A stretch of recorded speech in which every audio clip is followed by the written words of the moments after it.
السلام علیکم ورحمت الله وبرکاته. ژیره خریل او ژیره وهل دواړه کبیره ګناهونه دي. پرېښول یې واجب دي. ترک د واجبو ګناه کبیره ده. دغه ژیره باندې دوام کول پر وهلو یا پر خریلو باندې دا بله ګناه ده. او ژیره د ټولو انبیا علیهم الصلاة والسلام تګلاره وه. د هغو سنت دی. که څوک ژیره خري یا یې وهي دې د ټولو انبیا علیهم الصلاة والسلام څخه مخالفت وکړي. او رسول الله صلی الله علیه وسلم فرمایلی دي چې لس شان د فطرت د شانو څخه دي، یعنې د فطرتي شان یې بللي دي چې د شریعت څخه علاوه د انسان د طبیعت دا تقاضا ده چې دا لس شان به په انسان کې موجود وي. دا لس شان به انسان کوي. په هغو کې د ژیرې غټول او بل د بریتو کوچنه کول دي. دا د انسان فطرتي تقاضا دا ده. د انسان طبیعت دا دی چې په دې کې باید ژیره وي په نارینه کې او بریتونه یې باید کوچني وي. که شریعت نه وای هم به دا د انسان تقاضا دا وه چې ژیره وي. لس شان فطرتي دي. د انسان د طبیعت تقاضا ده چې دا شان به وي. په هغو کې یو ژیره غټول نه دی غټول لکه د وابیان ده چې یو جارو یې ځین جوړ کړی پر نس ورته پرته وي، او نه دی لنډول لکه دا د خلکو ده. تر قبضه زیاته به سړی غچ کوي. قبضه دا دی چې هر سړی به دا ژیره په خپل موټ کې نیسي چې تر موټ ووتله ژیره هغه اضافه به قبضه کوي. د آدم علیه السلام بیا تر رسول الله صلی الله علیه وسلم پر څومره انبیا علیهم السلام برکان راغلي دي ټول د سلیم فطرت خاوندان وه. ټول سلیم العقل و عقلونه یې کامل وه. نو هغو ټولو ژیرې پرېښوي. نو الله جل جلاله دې موږ ته توفیق را نصیب کړي چې ژیرې پرېږدو. قرآن عظیم شان کې الله جل جلاله د موسی علیه السلام او د هارون علیه السلام متعلق راته فرمایي. هارون علیه السلام موسی علیه السلام ته څه وایي؟ قال یا ابن ام لا تأخذ، ای زما د مور زوی که ما منسه بلحیتي، ما مې تر ژیره نسه ولا برأسي، ما مې تر سر نسه. هارون علیه السلام موسی علیه السلام ته وویل ای زما د مور زوی ما تر سر او ژیره مه نسه. او بل ژیره خریل د مشرکانو عادت و. نو ځکه رسول الله صلی الله علیه وسلم څخه روایت دی، عبدالله بن عمر رضی الله عنه روایت ذکر کړی چې رسول الله صلی الله علیه وسلم فرمایي خالف المشرکین، تاسو مخالفت کوئ له مشرکینو څخه. وفرو اللحا، تاسو وفرو اللحا ژیره غټوئ او تاسو بریتونه کوچنه کوئ.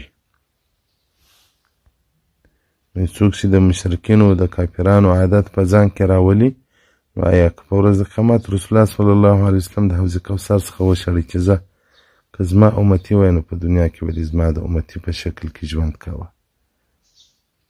یا پر پریسارات باندې لاس ورته ووایي چې ځه دوژخ ته ځه بدبخت، که ته زما امتي وای په دنیا کې به دې زما متابعت کړی وای.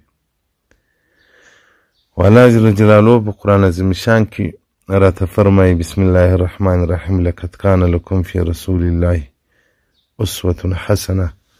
الله جل جلاله وایي په رسول الله صلی الله علیه وسلم کې ډېر ښه د اقتدا وړ صفات دي. هغه هر څه عمل چې رسول الله صلی الله علیه وسلم کړی دی په هغه کې باید موږ په ده پسې اقتدا وکړو، او موږ ناکامیږو نه. هغه اقتدا چې پسې وکړو هغه کامله اقتدا سو. په دې کې خویونه دي، هغه خویونه هغه عادتونه د اقتدا وړ دي. الله جل جلاله تی اقتدا ورپسې وکړي چې د ژیره مبارکه پرېښوه، تاسو هم پرېږدئ. چې د بریتونه غچ کړي وه، دا د شونډانو تر ژبې سړی نه راکښته کوي، او دومره کوچني کېدل یې لږ خریل یو خریل دي، دا هم مه کوئ. کوچني کول یې دومره اندازه لکه خریل سوی دا ډول. او دغه رنګه چې د شونډانو پر سرو څخنۍ راوښتي په دغه اندازه کې باید بریتونه پاتې شي او ژیرې اندازه بس قبضه ده. نو الله جل جلاله دې موږ ته توفیق را نصیب کړي چې ژیرې پرېږدو. الله جل جلاله دې زموږ د ځوانانو مخان په ژیره ښایسته کړي. زما په یاد چې په کوچنیوالي باندې چې په کلي کې به یو چا نه ګوتنه وتړلې مسجد کې بد معلومېدی، ټولو خلکو به بد ورته کتل. اوس خو دا خولۍ د عام رواج وګرځېدی چې اوس نو زما له دا نیت چې بس په خولۍ کې ګرځم. دا اوس حالات ته راورسېدلو. ژیره دغه یو چې په کلي کې به یو چا ژیره خریېلی وه، خدای که چا لور ورکوله ول دا خریېلی دی، ژر خریېلی دی. د دې او د ښځې فرق شته. اوس ښځې ژیرور نه کوي.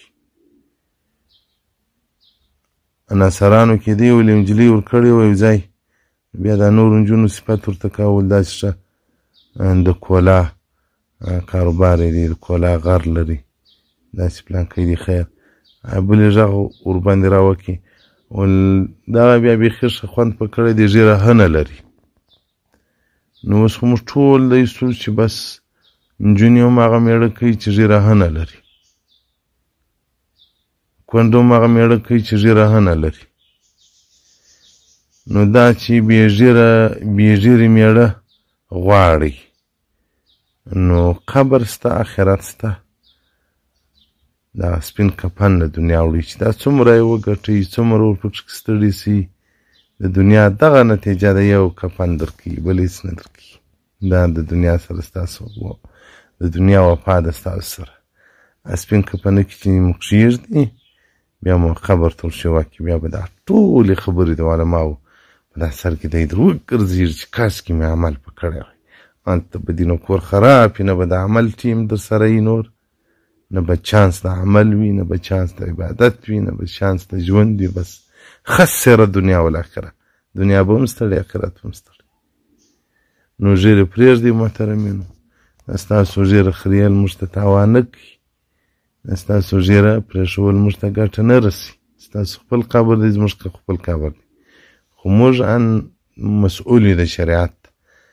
رسول الله صلی الله علیه وسلم هغه توصیه به تاسو ته رسوو، که نه ورسوو په ورځ قیامت پوښتنه راسه کېږي. نو که تاسو خوا بدوئ که خوشحاله کېږي، موږ باندې بیان ده، وعلینا البلاغ، بس پر موږ رسېدن دی، پر تاسو عمل دی.